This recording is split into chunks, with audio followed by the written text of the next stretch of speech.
কাৰোবাক ভাল পোৱা দিলে সীমাহীনভাৱে দিয়ক, কাৰণ সীমা আৰু পৰিধি মাটিৰ থাকে, হৃদয়ৰ নহয়। প্ৰয়োজনতকৈ বেছি ভাল দেখুৱাবলৈ গ'লে মন্দিৰৰ ঘণ্টাৰ দৰে হ'ব, সকলোৱে বজাই থৈ উভতি যাব। আমাৰ সকলোতকৈ দুৰ্বল হৈছে মাজ বাটতে ভাগৰি পৰা। সফল হোৱাৰ সকলোতকৈ সহজ উপায় হৈছে আকৌ এবাৰ চেষ্টা কৰা। শৰীৰ চুব পৰাটো নহয়, হৃদয় চুব পৰাটোহে প্ৰকৃত প্ৰেম। ভাল পোৱা মানে সদায় কাষত থকা নহয়, ভাল পোৱা মানে দূৰত থাকিও সদায় তোমাৰ বুকুত থকা।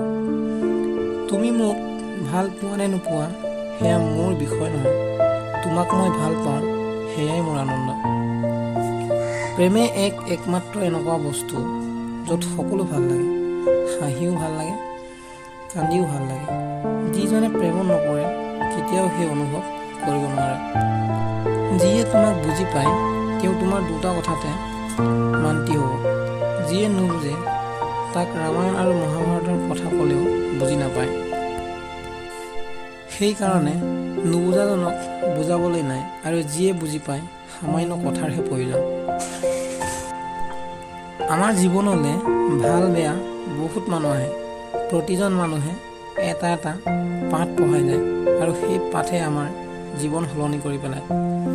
প্ৰকৃততে সেইসকলেহে প্ৰেমৰ কোমল অনুভূতিবোৰৰ অনুভৱ কৰিব পাৰে, যিসকলে প্ৰেমৰ কোনো প্ৰতিদান নিবিচাৰে, মাথো ভাল পাব জানে।